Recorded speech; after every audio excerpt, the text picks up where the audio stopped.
Hello there, fellow retro gamers. Are you ready to get sucked into another look back at an iconic video game? We're looking at one of the best 2D platformers that the Nintendo Game Boy has to offer, Kirby's Dream Land. It would be false to say that this is the greatest game in the long-running Kirby series. The fact of the matter is, we would have no Kirby in the Forgotten Land on the Nintendo Switch, or Kirby being one of the main characters in Super Smash Bros. Without this first romp through Dreamland. The story of how Kirby came to be is very interesting, and you may be blown away when you learn just how successful this first entry in the series was. Not only is this the start of a gaming icon, but it is the start of a video game industry icon in Masahiro Sakurai. As always, we want to say thank you very much for joining us today. We have many other fun videos looking back at the stories of many iconic video games, such as the expected greats such as The Legend of Zelda: Ocarina of Time, and some games that may surprise you by just how interesting their story is, like Duck Hunt, for example. If you enjoy the video, please give us a like and be sure to subscribe, as we have some great video game stories planned for future videos. Okay, now it's time to take a trip back in time as we look at the history of Kirby's Dream Land for the Nintendo Game Boy. Before Kirby, developer HAL Laboratory got their start in the very early 80s, mainly working on games for the home computer market. From 1980 to 1984, they were very prolific on the Commodore range of home computers and the MSX. However, in 1984, a new entry to the home video game market would emerge, and that was Nintendo with their 8-bit Nintendo Famicom console, which would go on to become the Nintendo Entertainment System in the West. HAL struck up a partnership with Nintendo, and they developed some of the early titles for the Famicom and the NES. Titles include the likes of Golf, Pinball, and Balloon Fight. HAL would continue to make games for the Famicom and the Famicom Disk System throughout the 80s, but then in 1989, Nintendo released a second system, the Nintendo Game Boy. And just like the NES, HAL was a very early developer for the Game Boy. The most notable of their games was Revenge of the Gator, a quirky and very fun pinball game that was one of the best titles during the first year of the Nintendo Game Boy. From 1989 until 1992, HAL would release many games. Their Lolo Puzzle platformer series, which saw 3 entries, was a popular staple on the NES, and their new Ghostbusters 2, which was released for the NES and the Game Boy in 1990, is an absolute hidden gem and one of the best licensed games for the 8-bit era. HAL working on various titles for the Nintendo Game Boy is very important, as in 1989, a young video game designer by the name of Masahiro Sakurai would get a job at HAL, and at just the age of 19, he would put together his first game, the subject of today's video, Kirby's Dream Land. Before Kirby burst onto the scene, what were some of your favorite early games that HAL Laboratory made? We would love to hear all about them in the comments section down below. The development of Kirby's Dream Land is very interesting. At his disposal, Masahiro Sakurai reportedly did not have a regular development kit that many other game developers would have. Instead, he was using a Famicom Twin Disk System, a device that combined the Famicom and the Famicom Disk System into one. This may not sound like a big deal. However, there was no keyboard for the Famicom Twin Disk System, meaning that Sakurai had to use a trackball to actually input code and work on the game. In recent interviews, Sakurai talks about this in jest and mentions how, at the time, he thought this was just the way video game development was. Before development was started on what would become Kirby's Dream Land, Sakurai knew exactly what kind of game he wanted to make. He wanted to make a game that was fun and easy to play for gamers of all ages and skill levels. That was the real driving force behind his vision for what the game would become. When development started, they had a very basic round character who was there just as a placeholder while they figured things out. However, Sakurai grew to love this little guy, and it was decided to flesh him out a little bit, and thus, Popopo was born. That's right, originally Kirby was called Popopo, and the game was going to be called Popopo of the Spring Breeze, before they then decided that Twinkle Popo was a better name for the game and this new character that he had created. What is interesting about this is that this title was there so far into development that there actually exists promotional material with the Popo title on it. The initial reaction to the game was not all that strong, and Hal was a little concerned with how there was not much interest in regard to people actually wanting to order the game. This led to them to go to Nintendo and asking Nintendo to publish the game. Hal and Nintendo had built up a great relationship by this point. However, it does make you wonder, what would have happened to Kirby had Hal just decided to take the risk and release the game themselves, and thus never actually renaming him Kirby and Nintendo never owning the character as one of their own? The thing is, it was really Nintendo coming on board that put the finishing touches to make what Kirby would become today. Nintendo was not sold on the whole Popopo name of the main character, and it was Nintendo of America that stepped in and did some market research to try and find a new name, and this was how Popopo became Kirby. The thing with the original Game Boy was that it had a monochrome display. To be fair, developers could do wonders with this little handheld and make some truly great-looking games, and Kirby is right up there as one of the most charming-looking games. However, as many people know, there was some real confusion about what color Kirby was. Masahiro Sakurai always intended for Kirby to be pink, and this has been proven as the early design documents show the character as pink. The story is that he never really shared this information with others, and no one really had any idea what color Kirby actually was. Shigeru Miyamoto famously thought that Kirby was yellow. This is something that was addressed in later Kirby games, with a second playable Kirby being yellow in color. In Japan, Kirby is pink on their box art, but in the West, the confusion about what color Kirby was caused him to be white on the box and also white in the promotional materials. Apart from Nintendo of America getting the color of Kirby wrong, many of the elements that we know and love in the Kirby series are here in this very first game. The setting of the game is Planet Popstar, specifically the country of Dreamland. The people who live here are friendly and just love life, but the dastardly King Dedede comes down from his castle on Mount Dedede to steal all the food and take the sparkling stars, which the inhabitants of Dreamland use to live their lives. King Dedede gives out these sparkling stars to his minions. Things are bleak, but a hero arrives. Kirby comes to town and promises to get back the sparkling stars, and of course, all the food. Kirby having a love for food was right here from the start. As you would expect from a platformer released in 1992 for the Nintendo Game Boy, Kirby's Dream Land is not super story-driven, but the bones are certainly here for many of the elements that are still in the Kirby games to this day. Here's a question for you Kirby fans. Do you prefer it when King Dedede is a straight-up villain, or do you like it when he works with Kirby? We would love to hear your thoughts on this in the comments section. Much like how many elements of the Kirby story were in the original game, the same rings true for the gameplay of Kirby's Dream Land 2. The game is a 2D platformer, and right from the start, Kirby controls really well. The vision that Sakurai had of a nice and easy platformer for gamers of all ages and skill levels is here. Kirby can take 6 hits before he loses a life, and the game is very generous with food items in each level that will let Kirby regain his health. Kirby can suck up enemies and then spit them out as stars to take down other enemies. This is the main method of attack in the game. Kirby is known for his copy abilities, but that is not something that was here in the first game. To be honest, out of all the elements that make up what we consider to be a Kirby game today, it is only the ability to copy enemies' abilities that is missing, but that is a pretty massive part of what makes a Kirby game a Kirby game. Kirby can also float by tapping the button when he jumps, and he will inflate and fill with air. To stop the player from being able to just fly over the entire level, Kirby is more vulnerable when he is flying and can only shoot out the air that he has inside him to tackle an enemy that is in front of him. The level design is very similar to what we have today. There are 5 stages, and it is laid out in a door system where Kirby walks through doors to start stages, as well as doors that will take him to new areas in a stage or even a hidden bonus area. The stages are really fun to play through, and many stages that we take for granted got started here, such as Green Greens and its boss, Wispy Woods.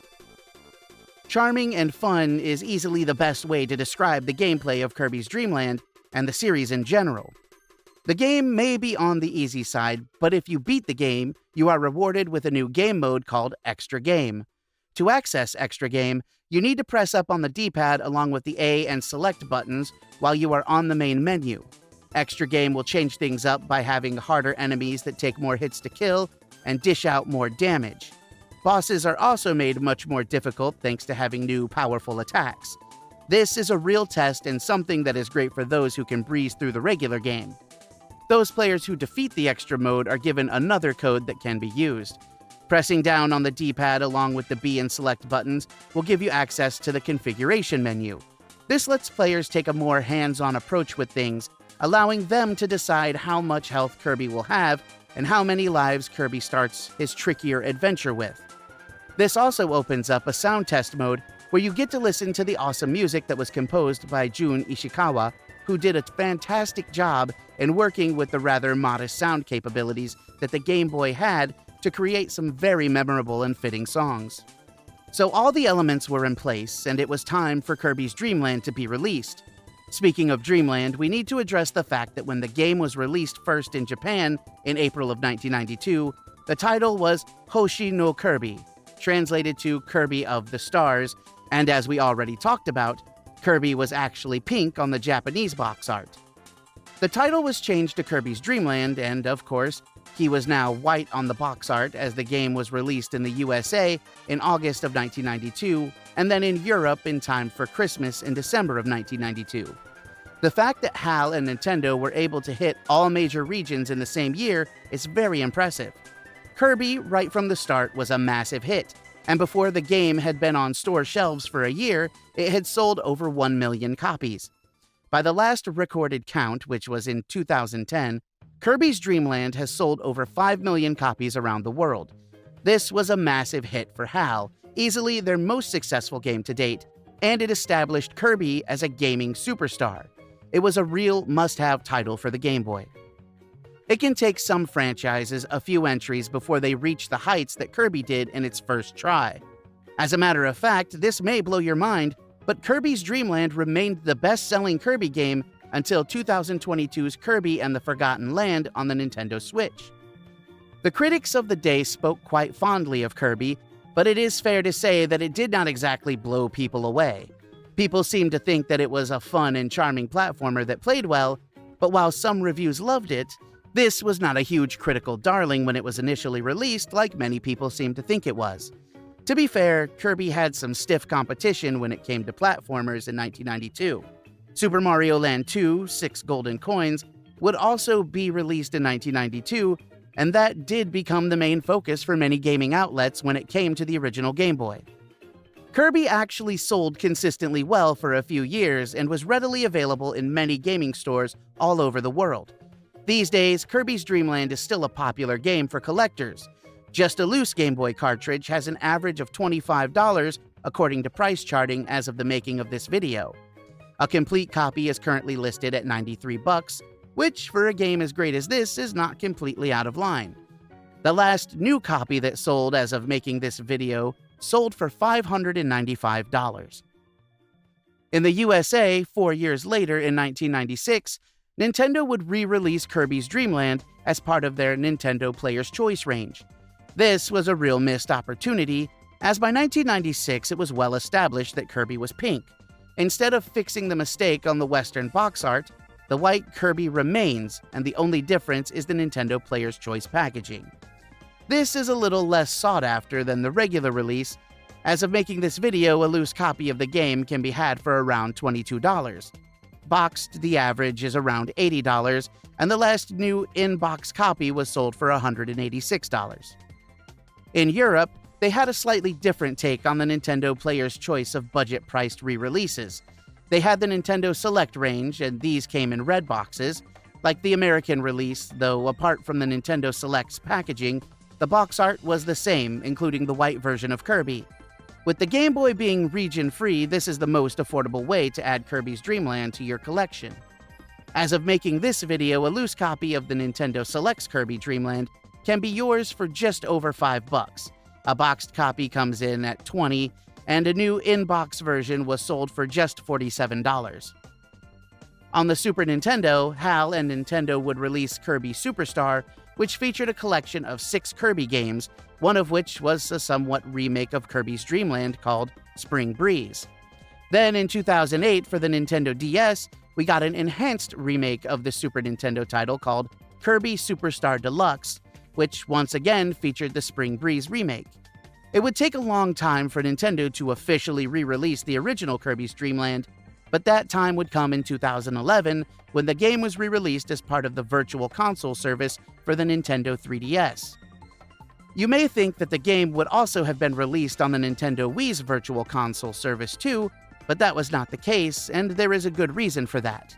In 2012, as part of the Kirby 20th anniversary, HAL and Nintendo would release Kirby's Dream Collection, which contained 6 Kirby games, including the original, a soundtrack, and a book as well.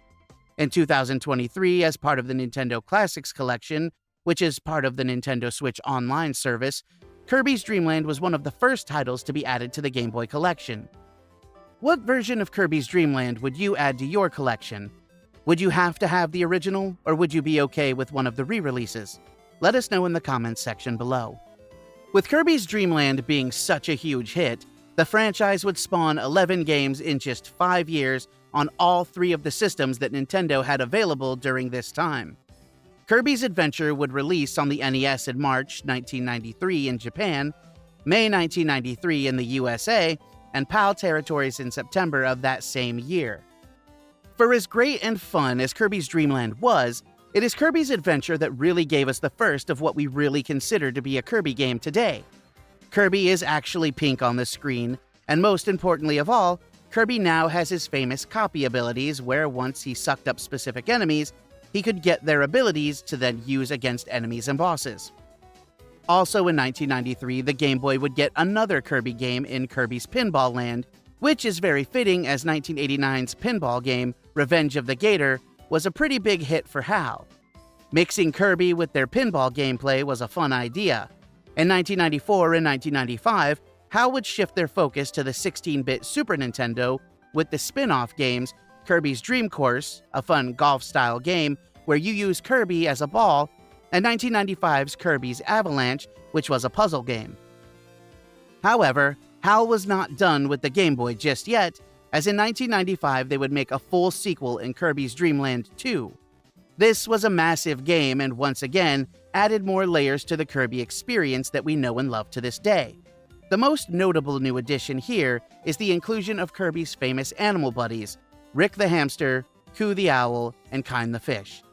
These characters, especially Rick the Hamster, were insanely popular, and animal buddies, both new and old, are one of the first things that people look for in a new Kirby game. This was proven by people losing their minds when Rick the Hamster was revealed for Kirby's Air Riders on Nintendo Switch 2. Kirby's Dream Land 2 built upon what the original game and Kirby's Adventure on the NES did, and it is truly a fantastic game. While this is a great time on the original Game Boy, Nintendo was really pushing their Super Game Boy add-on for the Super Nintendo, and many Game Boy games would be enhanced on that device, and Kirby's Dream Land 2 was one of those games. It offered a better color palette, special borders, and even better music. The leap from playing Kirby's Dream Land 2 on a regular Game Boy to the game when it is played on the Super Game Boy is pretty staggering. The Nintendo Game Boy would get 2 more Kirby releases. In the same year that Kirby's Dream Land 2 was released, players could also pick up Kirby's Block Ball, which is similar to the arcade classic Breakout, only players use Kirby as the ball. A tile-based puzzle game called Kirby's Star Stacker would be released in 1997, the last Kirby game to be released for the Game Boy. Also in 1997, we would get the 3rd game in the Dream Land series, Kirby's Dream Land 3 for the Super Nintendo. It is interesting that HAL went all in with the original Game Boy when it came to Kirby, releasing 5 games in just 5 years, but when Nintendo shifted to the Game Boy Color, there would only be 1 Kirby game for that system, 2000's Kirby Tilt and Tumble. To be fair, this was a very ambitious title as the cartridge featured an accelerometer, which impacted gameplay. However, the Game Boy Color would not get a typical 2D Kirby action platformer. The Game Boy Advance, though, did get a few great Kirby games, and HAL was also very supportive on the Nintendo DS, with multiple Kirby games being released. On the home console front, the Nintendo Wii would see a couple of great Kirby games in Kirby's Epic Yarn and the awesome Kirby's Return to Dreamland, which brought the series back to its original roots, albeit in a modern way. The Nintendo Wii U would only get 1 Kirby game in the gorgeous-looking Kirby and the Rainbow Curse, which all fans agree is one of the best-looking Kirby games ever made. But when it comes to the gameplay, it is something of an acquired taste, that's for sure. With the failure of the Wii U, HAL and Nintendo went all in on the Nintendo 3DS when it came to Kirby. The Nintendo 3DS is home to some great Kirby games, with many fans claiming that 2016's Kirby Planet Robobot is the greatest entry in the series. The Nintendo Switch would be very well represented, offering a mixture of 2D Kirby games as well as the most recent release, as of the making of this video, Kirby and the Forgotten Land, which got a Nintendo Switch 2 port featuring many new elements. Kirby has become a true gaming icon. There is tons of Kirby merchandise out there, from action figures, blind boxes, multiple amiibos, clothing, plushies, and everything in between. However, you cannot talk about Kirby outside of his own games without mentioning the other series that Masahiro Sakurai is famous for, Super Smash Bros. Originally released for the Nintendo 64 in 1999, Kirby was one of the original main characters, and he has been part of the roster in every single Smash Bros. Game. One of the things that many players look forward to when a new Super Smash Bros. Game comes out is seeing what Kirby's copy abilities will look like. Kirby can suck up every character in the game, and he will gain a new appearance and new moves as a result. When you consider that the last game in the series, Super Smash Bros. Ultimate for the Nintendo Switch, has a staggering 89 characters when you include the DLC roster, and Kirby has a unique look and moveset for each one, that shows you just how much Sakurai loves his original creation. Let us know what your favorite copy ability Kirby has from Super Smash Bros. In the comments section. If we had to pick, we would go for Joker from Persona, as Kirby looks very stylish with his emo hair. Thanks again, and please check out our other videos to see more fun content about some of the biggest and most iconic video games of all time.